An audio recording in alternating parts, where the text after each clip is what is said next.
Electric regulatory commission का judgement आया था, उनका डिसीजन आया था, उसी पर है। वो डिसीजन का हम लोगों ने स्वागत किया है, क्योंकि इसमें उन्होंने इलेक्ट्रिक टैरिफ किसी भी कैटेगरी में नहीं बढ़ाया है। उन्होंने बिजली बोर्ड की जो डिमांड थी उसको उन्होंने नहीं माना और हम लोग की डिमांड को कुछ हद तक माना। हालांकि हम लोगों ने उनको कहा था कि भाई इसमें अभी गुंजाइश है कि आप इसको काफ़ी और कम कर सकते हैं, लेकिन अभी उन्होंने उस चीज़ को नहीं माना है। एक और जो दूसरी बात हुई है कि इन्होंने इंडस्ट्री के लिए एक अलग कैटेगरी का निर्माण किया है, HTIS। तो अब बिहार में सभी कैटेगरी को STS को छोड़ करके सभी को सब्सिडी दी जा रही थी। सरकार का ये कहना था कि कमर्शियल, रेजिडेंशियल, इंडस्ट्रियल तीनों ही इस STS कैटेगरी में आते हैं, तो इसलिए हम यदि इंडस्ट्री को देते हैं तो हमको सभी को देना पड़ेगा। तो इस बार जो है STIS करके इंडस्ट्री के लिए एक अलग कैटेगरी कर दी गई है। तो उम्मीद है कि इससे आने वाले समय में इंडस्ट्री को इसका फ़ायदा सरकार दे पाएगी। हम लोगों ने भी एक देश एक विद्युत दर की डिमांड को हम लोग भी सपोर्ट करते आ रहे हैं, और जब तक वो ये लागू नहीं होता है तब तक हम लोग कहते हैं कि सरकार को इंडस्ट्री के बारे में ज़रूर सोचना चाहिए, चाहे वो LTIS हो चाहे HTIS हो। उसकी रेट नेबरिंग स्टेट से ज़्यादा नहीं होनी चाहिए किसी भी हालत में, ताकि बिहार की इंडस्ट्री कम्पीट कर सके। अदरवाइज़ बिहार की इंडस्ट्री जो है वो कम्पीट नहीं कर पाती है। तो ये हम लोग का सारा सजेशन था सरकार को, और इस पर जो डिसीजन पर हम लोग का ये मंतव्य था। और आगे जो है हमारे सुभाष पटवारी जी जो हमारे पूर्व उपाध्यक्ष भी रहे हैं और इस चीज़ के जानकार भी हैं, वो आगे और बताएंगे। हम लोगों का जो विद्युत दर है उसमें सबसे ज़्यादा मुद्दा ये रहता है कि उद्योगों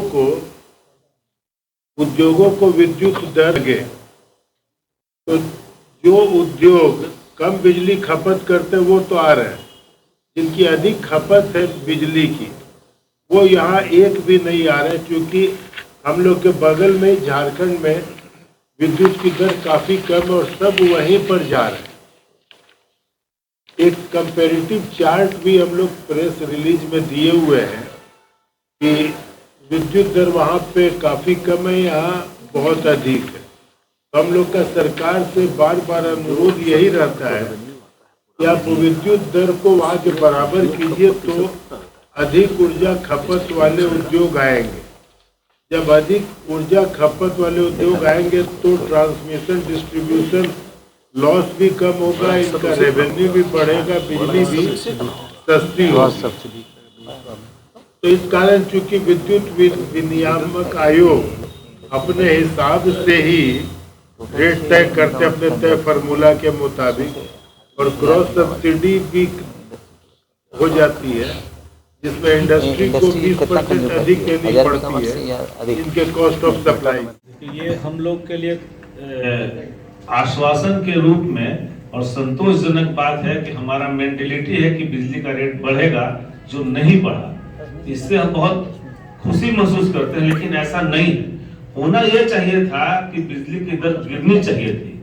जो भारत के अन्य राज्य हैं जहां भी बिजली की दरें कम हैं, चाहे वो हमारे पड़ोसी राज्य हो चाहे अन्य राज्य हो, ये कंपटीशन का युग है। किस तरह से वो उनके यहाँ बिजली की दर कम क्यों है उसका आकलन होना चाहिए। जिस कारण से भी उनके यहाँ बिजली की दर है कम है, वो यहाँ लागू होनी चाहिए, यहाँ उसकी क्षमता को बढ़ाना चाहिए। हो सकता है कि बिहार में बिजली उत्पादन नहीं होता है, इसलिए हम खरीदते हैं, इसलिए हमें महंगा पड़ता है। और भी राज्य हैं जो बिजली खरीदते हैं, लेकिन ये बीच में प्रकाश में आया है कि बिहार दूसरे राज्यों के अपेक्षा ज्यादा दर में बिजली खरीदता है, इसलिए यहाँ कॉस्ट है। तो ये सरकार की गलती के कारण यहाँ के उपभोक्ता, वो चाहे ग्रामीण हो चाहे औद्योगिक हो, उनको ये इसका नुकसान उठाना पड़ता है। और जिस तरह से आम लोगों को सरकार विद्युत दर में अनुदान देती है, उस तरह से जो उद्योग के हैं उनको देना चाहिए। और इसके बाद के टैरिफ में ऐसा महसूस हो रहा है कि उनकी ये मंशा है कि जो सबसे ज्यादा बिजली कंज्यूम करेगा उसको वो सबसे ज्यादा अनुदान देंगे। तो कंज्यूमशन के हिसाब से अनुदान देना एक अच्छी बात है, लेकिन पूर्व जो हमारा बिहार पिछड़ा है उस स्थिति में ये जरूर होनी चाहिए कि यहाँ का बिजली का दर कम होगा, तभी यहाँ के उद्योग पनपेंगे। इस बात पर विशेष ध्यान देने की आवश्यकता है। ₹22 बिहार का रेट है और डीवीसी का झारखंड का रेट ₹3.60 है। इस डिफरेंस को कैसे कोई भी production unit, manufacturing unit meet कर सकता है? और ये अगर मीट नहीं कर सकते हैं हम, तो निश्चित तौर पे हमारी इंडस्ट्री सक्सेसफुली रन नहीं करेगी। और रन नहीं करेगी तो हमारे जो अनएम्प्लॉयमेंट की जो परेशानी बिहार में हम सभी झेल रहे हैं, वो सारे लोग बाहर इसी करके जाते हैं, क्योंकि उनको हम सस्टेन एम्प्लॉयमेंट देने की कंडीशन में नहीं रह पाते हैं। तो ये एक अभी नई सोच आई है और हमको लग रहा है कि संभावना ये है कि अब STIS में भी कुछ न कुछ सब्सिडी लोग देंगे, ₹2 दे दें, ₹1.5 दे दें, लेकिन देंगे जरूर। अब ये ऐसा लग रहा है, इंडिकेशन है, तो मैं इसलिए सबसे बड़ा स्वागत तो इसी का कर रहा हूँ। रेट बढ़ना नहीं बढ़ना हकीकत है कि अगर सही ढंग से इकोनॉमी के स्केल पर जज किया जाए तो रेट घटना चाहिए, क्योंकि जो कमीशन, रेगुलेटरी कमीशन ने फिक्स किया हुआ है, नॉर्मेटिव फिक्स किया हुआ है कि 15% से ज़्यादा लॉस नहीं होना चाहिए था इस वक्त। लेकिन यहाँ जो लॉसेज हैं अभी हम लोगों के ज़्यादा हैं, कितने 30 या 30 से ऊपर ही है। तो इतने बड़े लॉस को 15% एडिशनल लॉस है। मान लीजिए थोड़ी देर के लिए कि सरकार उसको मीट कर दे रही है, तो सरकार का पैसा कोई उसका थोड़ी है, हम ही आप लोगों का सारा का पैसा है। तो सरकार को मीट करने से ये एफिशिएंसी उसकी बढ़नी चाहिए। उस एफिशिएंसी की मार कंज्यूमर को नहीं पड़नी चाहिए। अल्टीमेटली कंज्यूमर भी जनता ही है, हम ही सारे कंज्यूमर। तो इसीलिए एफिशिएंसी बोर्ड की बढ़नी चाहिए, उसके ऊपर कारगर कदम उठाने की आवश्यकता है। ये मैं समझता हूँ ये 2 बातें हमारी। तो ये बात हुई है कि इस बार STIS एक कैटेगरी बनाया गया है, इससे जो बिजली के कंजम्पशन हाई टेंशन कंज्यूमर्स जो हैं इंडस्ट्रियल सेक्टर में, उनको रिलीफ मिलेगी निश्चित तौर पे। अभी तक ये पता ही नहीं चल पा रहा था कि कितने लोग इंडस्ट्रियल कंज्यूमर हैं, कितने लोग कमर्शियल कंज्यूमर हैं, कितने लोग डोमेस्टिक।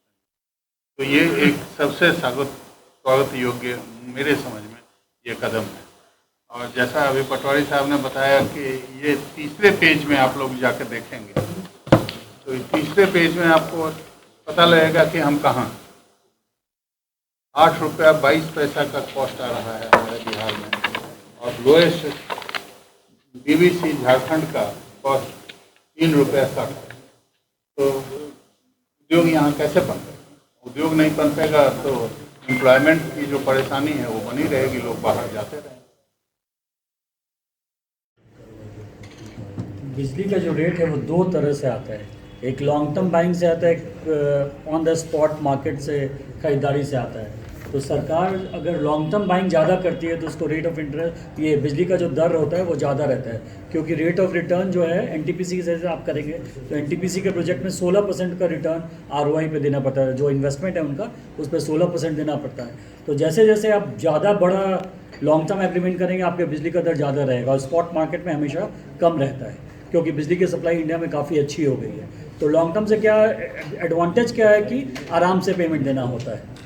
तो ये रेट का बैलेंस करना बहुत ज़रूरी है। आप दूसरे राज्यों का देखेंगे, अगर बिजली जहाँ पर प्राइवेटाइजेशन हो गया है वहाँ पर देखिएगा ये काफ़ी बैलेंस्ड है, स्पॉट और लॉन्ग टर्म बाइंग। उससे ये फ़ायदा है कि कम से कम जो स्पॉट बाइंग करते हैं वो ज़्यादातर समय में कम पे खरीदते हैं, तो आपका जो दर है वो कंज्यूमर को आप कम में पास करते हैं। और सबसे बड़ा जो प्रॉब्लम है वो क्रॉस सब्सिडाइजेशन का प्रॉब्लम है इंडस्ट्री के लिए स्पेसिफिकली। ये करीब 20% से ज़्यादा है बिहार में क्रॉस सब्सिडाइजेशन, जबकि ये पूरे इंडिया का एवरेज देखेंगे तो ये 20% से काफ़ी कम है, 10% के आसपास है क्रॉस सब्सिडाइजेशन इंडिया में।